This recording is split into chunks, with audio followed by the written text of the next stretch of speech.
Este é o Fiat Uno Turbo, junto com o Peugeot 205. Este é um dos primeiros da nova geração de super minis realmente potentes nas estradas certas. Esses carros realmente assustaram os supercarros e praticamente acabaram com os grandes cupês. Mas aqui está o negócio. Enquanto todo mundo lembra do 205 e do Golf GTI como os hatches definitivos dos anos 80, o Uno Turbo foi discretamente caindo no esquecimento.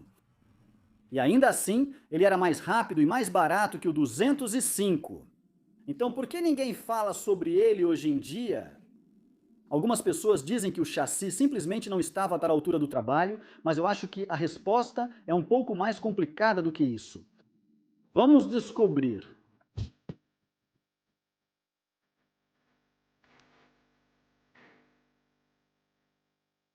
Na verdade, eu aprendi a dirigir em um Fiat Uno, embora fosse aquele de 999 cc, com impressionantes 45 cavalos. Eu costumava folhear os folhetos do Turbo e, para mim, adolescente, aquilo parecia algo de outro planeta. Eu me lembro de ter lido um artigo da revista Car, em 1985, onde eles testaram esse carro junto com o 205 em Castle Combe. E na reta principal, ele era tão rápido quanto qualquer coisa lá, chegando a 185 km por hora. Ele era mais rápido do que o Toyota Senhor, no 2, um Capri, 2.8 e até mesmo o Alfa GTV6. E não era só questão de velocidade máxima, porque o tempo de volta dele também foi mais rápido do que o do Capri com motor 2.8 litros. Então foi realmente um momento Davi contra Golias. Por 6.900 libras, ele era quase 1.400 libras mais barato do que o Golf GTI maior. Agora, em 1985, isso daria para comprar um 1.500 Pints ou dar entrada em uma casa nova. Mais importante ainda, tanto o Uno quanto o 205 eram 4.000 libras mais baratos que o Capri, que custava 11.000. Agora você pode ver por que os hot hatches explodiram de forma tão grande nessa época e acabaram matando os grandes cupês.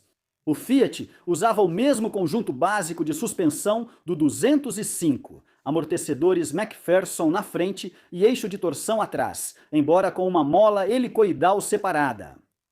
Ele também custava 200 libras a menos que o 205, e até o lançamento do 1.9, ele era o melhor negócio rápido da década.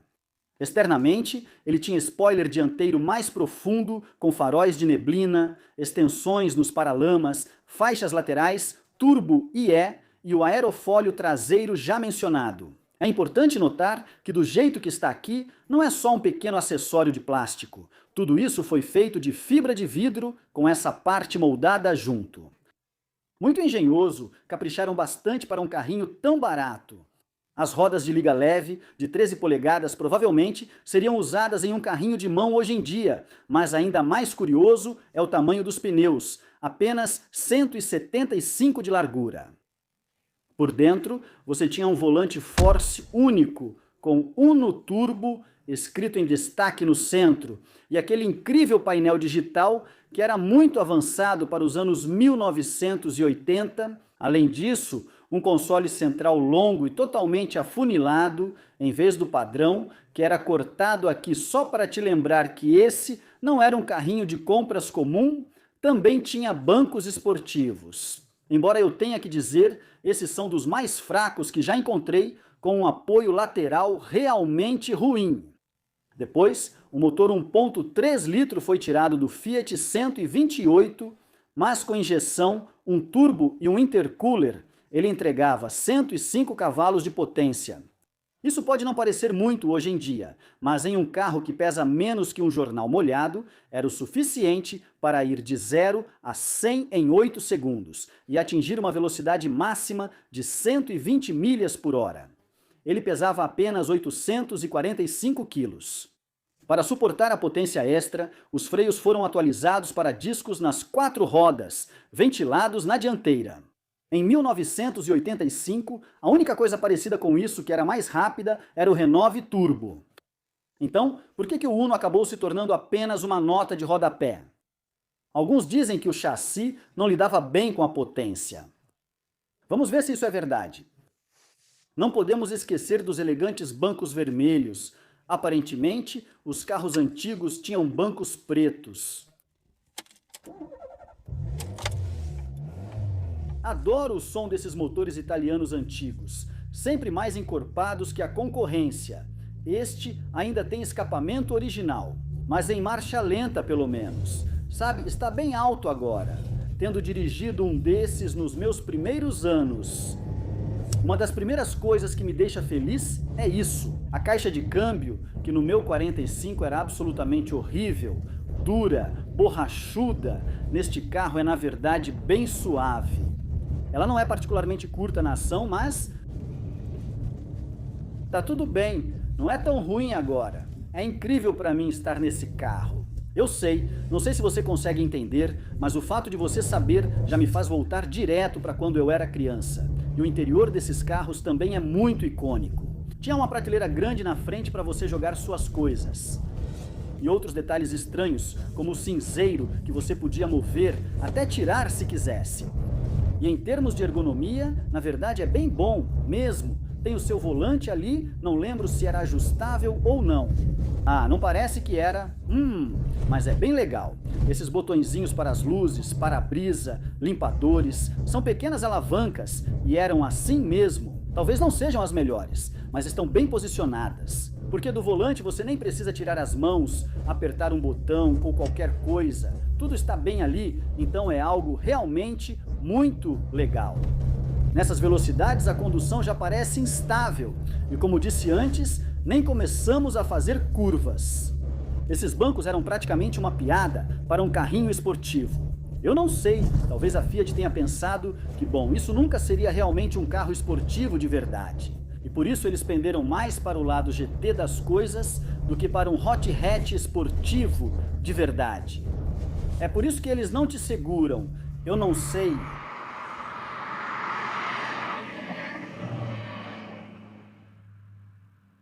Agora sobre aquele painel digital sofisticado. Será que não poderia ser um pouco mais brilhante? Não sei se talvez tenha desbotado com o tempo, mas acho que não. Em um dia ensolarado como este, você até consegue ler sem problemas, mas não fica tão bom. Os caracteres ficam muito apagados. Precisa ter um pouco mais de energia, mas vamos ver se ainda parece tão rápido quanto diziam na época.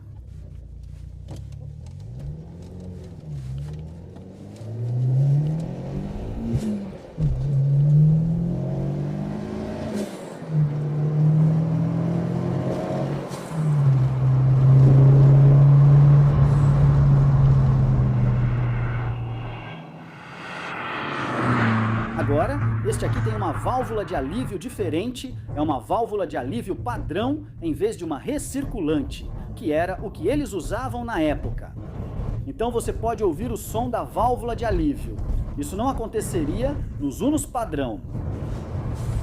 Normalmente, porém, para um motor turbo, este aqui parece mais rápido do que os 105 cavalos de potência sugeririam. E eu acho que o tempo de 0 a 60 provavelmente não faz jus ao que a gente sente ao dirigir. Comparado ao 205 1.6 que eu já dirigi e também ao 1.9, para ser bem honesto, eu acho que este aqui parece quase tão rápido quanto o 1.9 pelo que eu me lembro.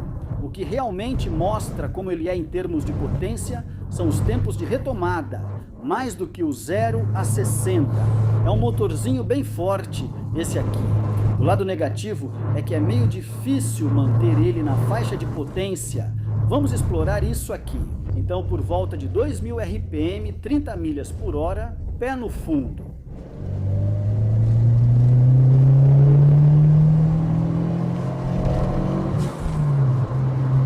Realmente tem um atraso considerável do turbo e quando ele entra é meio que uma faixa de potência.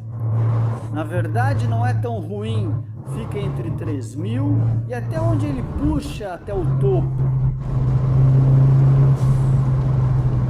Essa válvula de alívio é um pouco irritante, aparece demais aqui.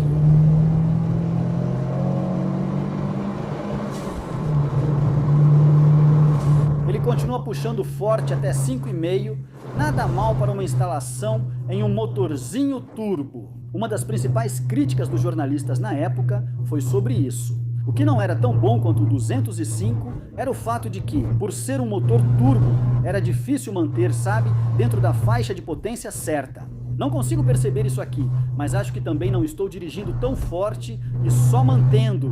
Em terceira, parece que você sempre consegue ter bastante força nessa estrada. A suspensão é dura, quero dizer, realmente dura. Isso aqui é muito mais duro que um 205, nem chega perto de ser tão refinado. E no momento, estou me divertindo um pouco com ele. Mas já dá para perceber que ele não parece ser tão sofisticado quanto seus rivais franceses em termos de dirigibilidade. Terceira marcha, aqui. Vamos manter o motor cheio.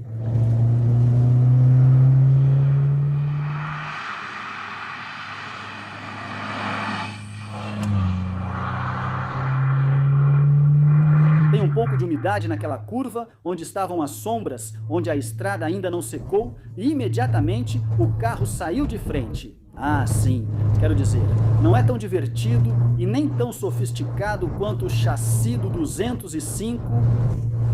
Ele não brinca tanto, simplesmente entra em subesterço, mas a suspensão, a condução, ainda é rígida. Então você está pagando um preço em termos de conforto, em termos de como ele anda, mas você realmente não está recebendo isso de volta. Em termos de dirigibilidade, vamos sentir essa potência do 1,3 turbo de novo.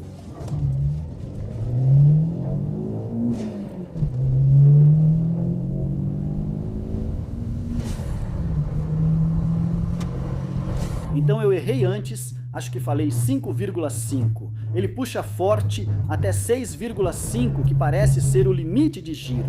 Estou gostando da troca de marchas, que é muito boa e bem suave e tem muita potência ali. Não acho que a entrega de potência seja o problema, acho que é só que o chassi não está devidamente ajustado para lidar com isso. Sempre parece que a frente quer escapar para fora. E quero dizer, não é só no limite de aderência, mesmo quando você entra na curva, já parece que ela quer escapar para fora o tempo todo. E isso é uma pena. Acho que isso poderia ter sido algo realmente bom. Ela parece realmente rápida, sabe? Mesmo agora, realmente rápida. Uma pequena bomba. Em um mundo de unicórnios, este certamente é um que você nunca consegue encontrar. E este aqui tem apenas 70 mil milhas. E tendo olhado para ele hoje também, parece estar em ótimo estado. Por todo lado, há sinais de uso, mas está muito limpo. E também está praticamente todo original. É por isso que eu sei que a condução, do jeito que está, é meio dura e você quase pensa, talvez tenha uns coilovers ou algo assim. Mas não, eles eram assim mesmo, sabe? Considerando que ele até tinha uma mola helicoidal na traseira, em vez da barra de torção que o 205 tinha. Eu não sei como eles erraram tanto aqui. Acho que até certo ponto,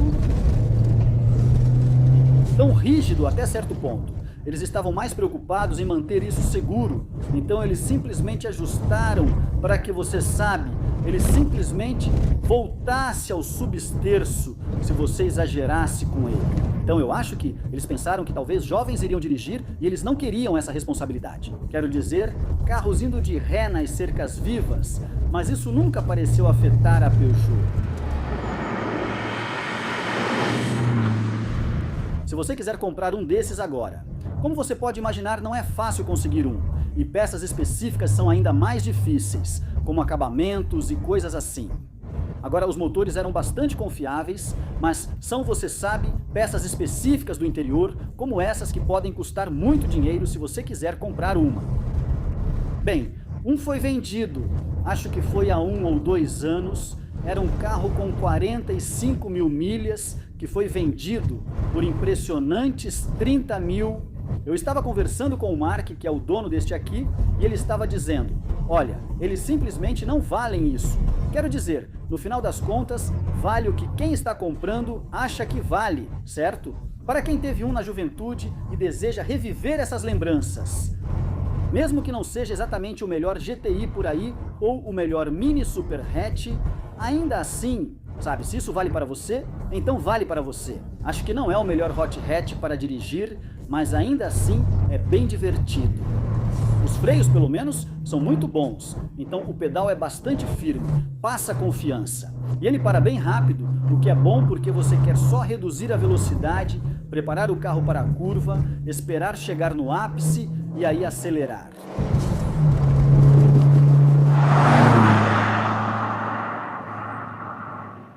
Talvez ele não estivesse exatamente no mesmo nível, de modo geral, dos concorrentes franceses, mas ainda assim foram esses pequenos hipercarros, como este, que acabaram de vez com aqueles grandes cupês dinossauros que costumavam ser a escolha para desempenho. Lá nos anos 70, sabe? Carros como este, o 205, o Golf, GTI, eles acabaram completamente com aqueles, e eles deixaram de existir.